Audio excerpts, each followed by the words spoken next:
வணக்கம், என் பேர் அகிலா.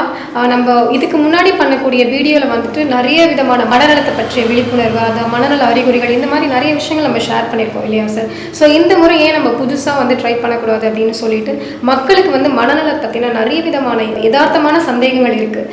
அப்படி இருக்கும்போது அந்த மாதிரியான சந்தேகங்களை நம்ம இந்த இன்டர்வியூவில் பேசும்பொழுது அவங்க ஈஸியாக வந்து கனெக்ட் ஆவாங்கன்னு நான் நம்புகிறோம். ஸோ அப்படி இருக்கும்போது ஒரு சில உதாரணங்களோட ஆரம்பிக்கும் பொழுது இன்னுமே அவங்களுக்கு கொஞ்சம் எளிதில் மனநலம் அப்படின்னா என்னன்றது புரியும். பேஷண்ட்ஸ் அவுட் பேஷண்ட்ஸில் பார்த்துட்டு இருக்க பேஷண்ட்டை பற்றி நீங்கள் கேளுங்க.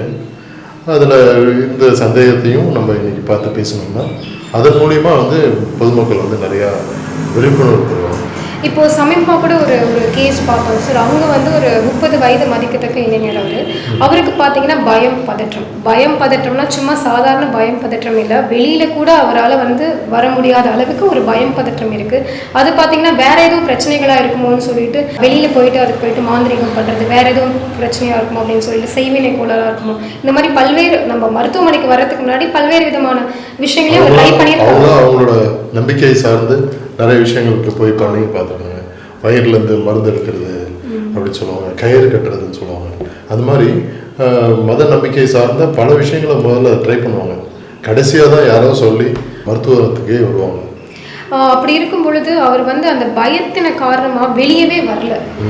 இப்போ நம்ம மருத்துவமனைக்கு வரும்போது கூட சார் அவர் வந்து பஸ்லேயே வந்திருக்கலாம், ஆனால் வந்து பயம் பதற்ற காரணமாக ஒரு கார் வச்சுட்டு அங்கேருந்து வந்திருக்காரு. அப்போ இந்த பிரச்சனை என்ன விதமான பிரச்சனையாக இருக்கும் சார்? இது எந்த அளவுக்கு தீவிரமாக இருக்கும் அப்படின்றது நீங்களே சொன்னீங்க, பல தடவை சொல்லிட்டீங்க. அது பதற்றம் அப்படின்னு சொல்லிங்க. இதுவும் பதற்ற நோய் தான்.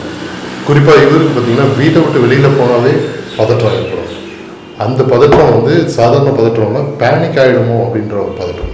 பேனிக் அப்படின்னா திடீர்னு மனம் வந்து பதபதிக்கும், ஹார்ட் ரேட் வந்து கடகடன்னு அதிகரிக்கும், ஸ்வெட்டிங் ஆகும்.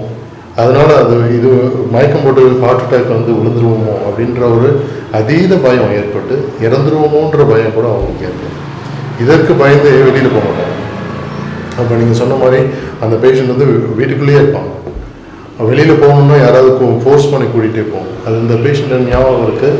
அவர் வெளியில் போகும்போது அப்போ இல்லாமல் வெளியில் போக மாட்டார். பல வருடங்களாக அவர் வந்து வேலைக்கே போகல. அப்போ வீட்டுக்குள்ளேயே இருக்கிற மாதிரியான சூழல் ஏற்படுது. இதுக்கு பேர் தான் அகரஃபோபியா அப்படின்னு. அதாவது வெளியில் போகும்போது பேனிக் ஆகிடுமோ அப்படின்ற ஒரு பயத்தினால வெளியில் போக மாட்டாங்க. இது மட்டும்தான் அறிகுறிகளா சார், இல்லை வேறு ஏதேனும் அறிகுறிகளை வச்சு இதுதான் அகரோஃபோபியா நம்ம தெரிஞ்சுக்க முடியுமா சார்? நல்ல கேள்வி கேட்டீங்க. அதாவது இதோடு சேர்ந்து பல அறிகுறிகள் இருக்கும். குறிப்பாக வந்து அவாய்டன்ஸ் பிஹேவியர் இருக்கும். அதாவது வெளியில் போனால் பயம் வந்துடும் சொல்லிட்டு வெளியிலேயே போக மாட்டாங்க. அப்போ ஒரு சில இடத்துக்கு ஆரம்பத்தில் போகாமல் இருந்தவங்க நாளடைவில் பல இடங்களை தவிர்க்க ஆரம்பிச்சிருவாங்க. அப்போ அவாய்டன்ஸ் பிஹேவியர் வந்து பல இடங்களுக்கு போய் கடைசியாக வந்து வீட்டிலேயே முடங்கி கிடக்கிற சூழல் ஏற்படும். இதனால் அவங்களோட வாழ்க்கை தரமே பாதிக்கும், லைஃபோட குவாலிட்டியும் மாறிடும். உதாரணத்துக்கு அவங்க வந்து ஃப்ரெண்ட்ஸை போய் மீட் பண்ண மாட்டாங்க, வேலைக்கு போக மாட்டாங்க, வெளியில் போய் காய்கறி வாங்கிட்டு வர மாட்டாங்க, ஷாப்பிங் கூட போக மாட்டாங்க. இதில் இந்த மாதிரியான அகரோஃபோபியா குறிப்பிட்ட சில இடங்களுக்கு வந்து அதிகமாக இருக்கும். உதாரணத்துக்கு ஓப்பன் ஸ்பேஸ் இருக்கு இல்லையா, பெரிய பரந்த வழிகள், அதில் போனால் ஒரு பயம் வந்துடும். அதே மாதிரி நிறைய பேர் கூடி இருக்கிற இடங்கள், தியேட்டர், அந்த மாதிரி தேட்டரில் இருந்தாலும் சார். இப்போ நீங்கள் பேசும்போது சொன்னீங்க, இப்போ ஒரு பயம் பதற்றம்ங்கிறது இந்த அளவுக்கு போய் அவாய்டன்ஸ் பிஹேவியரில் போய் விடும் அப்படின்னு. இப்போ ஒரு நபருக்கு வந்து பயம் பதற்றம் வருது, இப்போ பயம் ஏற்படுத்துகிற விஷயங்களை அவாய்ட் பண்ணுறதுனால என்ன சார் பெருசாக பாதிப்பு ஏற்படுற போது? ஆரம்பத்தில் வந்து ஒரு விஷயத்தை வந்து அவாய்ட் பண்ணால் அவங்களுக்கு கம்ஃபர்டபுளாக இருக்கும், நல்லதாக இருக்கும். வெளியில் போனது தானே பயம் வருது, வீட்டுக்குள்ளேயே இருந்தால் வந்து பயம் இல்லையே அப்படின்னு சொல்லிட்டு இருப்பாங்க. ஆனால் நாளடைவில் இந்த பயம் வந்து எல்லா இடங்களுக்கும் வரும்போது அதை நினைச்சாவே பயம். அப்போ கம்ப்ளீட்டாக வெளியில் போகிறதே அவாய்ட் பண்ணுற எப்படி இருப்போம், வாழ்க்கையை நடத்த முடியும். வேலைக்கு போக முடியாது, ஃப்ரெண்ட்ஸை போய் மீட் பண்ண முடியாது, தனக்கு தேவையான சில விஷயங்கள் கூட போய் பக்கத்தில் இருக்க கடைக்கு கூட போகணும். பயம் வந்து இந்த அளவுக்கு ஒரு மனுஷனை வந்து புரட்டி போடுமா அப்படின்றதே யோசிக்கக்கூடிய ஒரு விஷயமா தான் இருக்குது.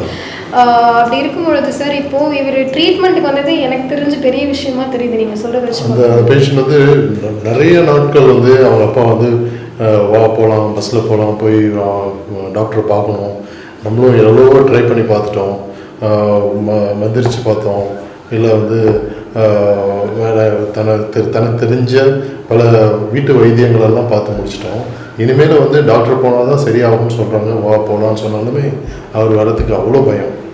ஏன்னா வந்து எங்கே இறந்துருவோமோ, தலை சுற்றி கீழே வந்து ஹார்ட் அட்டாக் வந்துடுமோ அப்படின்ற ஒரு பயம் அதிகமாக இருந்ததுனால வெளியில் காலே வைக்கல. கடைசியாக வந்து சரி யாருமே வந்து, ஏன்னா பஸ் மாதிரி வாகனத்தில் போகும்போது நிறைய பேர் இருப்பாங்க. அப்போ சென்ஸ் ஆஃப் ட்ராப்டு ஃபீலிங் இருக்கும். உள்ள பஸ்ஸில் போயிட்டு இருக்கும்போது மாட்டிக்கிட்டு அதுலேருந்து தப்பிக்க முடியாதோன்ற ஒரு பயம் அவங்களுக்கு வரும். அப்போ சென்ஸ் ஆஃப் ட்ராப்டு ஃபீலிங். அதனால தான் அந்த பெரிய பஸ்ஸில் போக மாட்டாங்க. இதே காராக இருந்தால் எங்கே வேணால் நிறுத்தி வெளியில் எழுந்திரிச்சு ஒரு மூச்சு வாங்கிக்கலாம் அப்படின்ற ஒரு அந்த ஃபீல் இருக்கும். கொஞ்சம் பெட்டராக இருக்கும். அதனால் வரணும்னு நினைப்பாங்க. அதனால் காசு செலவு பண்ணி கிராமத்துலேருந்து கூட்டிகிட்டு வந்தாங்க அந்த பேஷண்ட்டை. இப்போ இந்த மாதிரியான பேஷண்ட்டுக்கு சார், இப்போ அவங்க பயப்படுறாங்க, சரி, அவங்கள நம்ம ஃபோர்ஸ் பண்ணி அவங்க பயப்படுற விஷயத்த பண்ண வச்சா அது சரியா இருக்குமா சார்? சில நேரங்களில் இப்போ பேஷண்ட் வந்து டாக்டர்கிட்ட வராமல் இருக்கிறதுக்கு காரணமே, அதுவும் குறிப்பாக நம்ம சிபிடி பண்ணலாம், இல்லை சைக்கலாஜிக்கல் ட்ரீட்மெண்ட்டில் இந்த மாதிரி விஷயங்களை எதிர்கொள்ளலாம் அப்படின்னு சொல்லும் போதே அவங்களுக்கு அதீத பயம் வந்துடும். எங்கே நம்மளை ஃபோர்ஸ் பண்ணி நம்ம அந்த மாதிரியான இடங்களுக்கு நம்ம கூட்டிகிட்டு போயிடுவாங்களோன்ற பயம் இருக்கும். ஆனால் அந்த சைக்கலாஜிக்கல் தெரப்பியில் கிராஜுவலாக தான் வைப்பாங்க. அந்த கிராஜுவலாக பண்ணுறதுக்கு முன்னாடியே அவங்களுக்கு நிறைய ரிலாக்ஸேஷன் டெக்னிக்ஸ் நம்ம சொல்லித்தரணும். நீங்கள் சொல்கிறது கரெக்டு தான், யாரையுமே ஃபோர்ஸ் பண்ணக்கூடாது, சப்போர்ட் தான் பண்ணணும்.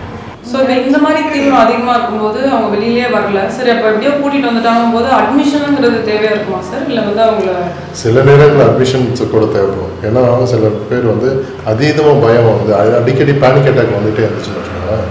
அவங்களோட தூக்கம் கெட்டு போயிடும். வீட்டில் இருக்க மாட்டாங்க, முடியாது. வீட்டில் இருக்கிறவங்களாலேயும் சமாளிக்க முடியாது. அவங்களுக்கு வந்து ரீஇன்சூரன்ஸ் கொடுத்து அவங்களுக்கு வந்து ஓஞ்சி போயிடும். எவ்வளோதான் ரீஇன்சூரன்ஸ் கொடுத்தாலும் அவங்களுக்கு பத்தாது. அதனால் போய் இன்டர்நெட்டில் செக் பண்ணுறது, மற்றவங்கள்ட்ட பேசி இது இந்த பிரச்சனையாக இருக்குமா அந்த பிரச்சனையாக இருக்குமான்னு இருக்கிறது. அப்புறம் அவங்களுக்கு டிஸ்ட்ரெஸ் அதிகமாக இருக்கும். இந்த பிரச்சனைனால அவங்களுக்கு நிறைய துன்பத்துக்கு ஆளாவாங்க. நைட்டில் தூக்கம் வராது. சில சமயங்களில் டிப்ரெஷனில் கொண்டு போய் விட்டு சூசைடல் தாட்ஸ் கூட வரும். அந்த மாதிரி சமயத்தில் நம்ம கொஞ்ச நாள் பேஷண்ட்டை ஹாஸ்பிட்டலில் அட்மிஷன் பண்ணி அப்புறம் கிராஜுவலாக அவங்கள இந்த மாதிரியான பிரச்சனைகள்லேருந்து வெளிவரத்துக்கு நம்ம வழிவகை செய்ய முடியும். சார், இப்போ வந்துட்டு பார்த்தீங்கன்னா இவ்வளோ தீவிரமாக இருக்கும் பொழுது நம்ம அதை அட்மிஷன் போடணுன்ற தெளிவான விளக்கம் கொடுத்தீங்க. ஆனால் வந்து இப்போ ஓபிலே இதை ட்ரீட் பண்ண முடியுமா? அப்படியே ட்ரீட் பண்ணாலும் இவங்களுக்கு வந்து இந்த சிபிடி, டாக் தெரப்பி அப்படின்னு நிறைய விதமான கவுன்சிலிங் டெக்னிக்ஸ் இருக்குன்றது நமக்கு தெரியும்.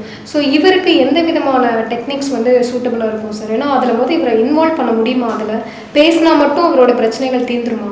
முதல்ல வந்து சைக்கலாஜிக்கல் ட்ரீட்மெண்ட்டை, டாக்கிங் தெரப்பி, இல்லைப்போ அந்த கவுன்சிலர்கிட்ட பேசுங்க சரியாக போயிடும் அப்படின்னு சொன்னால், பேசுறதுனால என்னோடய பிரச்சனை எல்லாம் தீருமா? 4 வருஷமாக இருக்குது சார்.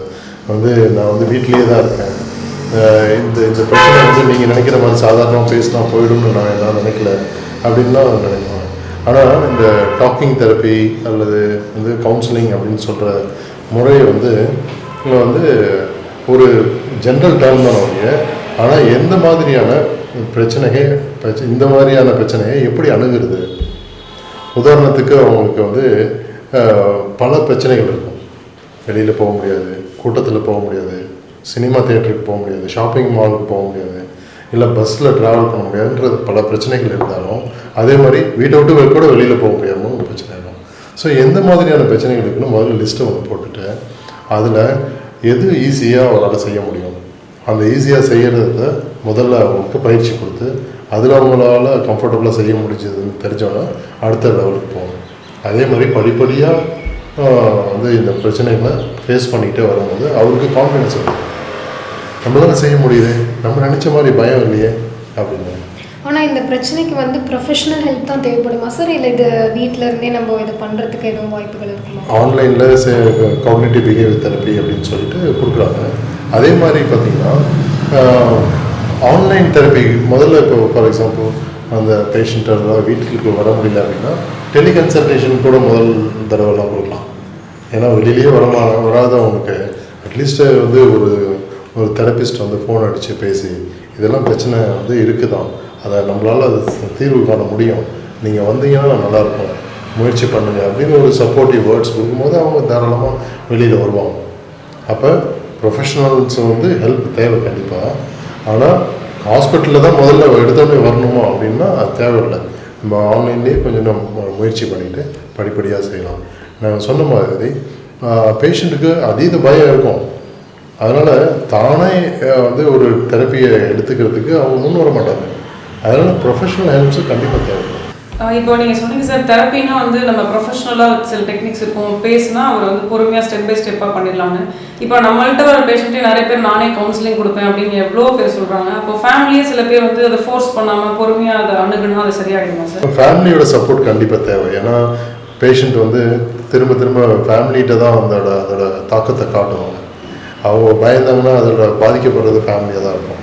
வீட்டை விட்டு வெளியிலேயே போகாமல் உள்ளே முடங்கி இருந்தாங்கன்னா அதோட பொருளாதார சிக்கலும் அதனால் அதோட விளைவுகளும் வந்து ஃபேமிலியும் பாதிக்கும். அதனால் சில சமயங்களில் ஃபேமிலி வந்து பொறுமை இழந்துடும். ஏன்டா இப்படி இருக்க, வெளில போகாமல் தண்டமாக வீட்டிலே இருக்கிறீ அப்படின்னு சொல்லிட்டு பொறுமை இழந்து கத்த ஆரம்பிச்சிடுவாங்க. இந்த சின்ன விஷயத்துக்கு கூட பயப்படுதா அப்படின்னு சொல்லிட்டு சொல்ல அந்த பேஷண்ட்டுக்கு பயமும் பதற்றமும் அதிகரிக்கும் போது அதனால் ரிலீஃப் கிடைக்காது. அதனால தான் வந்து ப்ரொஃபஷனல்ஸ் மாதிரி ஒரு தேர்ட் பர்சன் வந்து பேஷண்ட் அணுகும் போது அந்த எமோஷ்னல் டிஸ்டர்பன்ஸஸும் அவன் இருக்காது.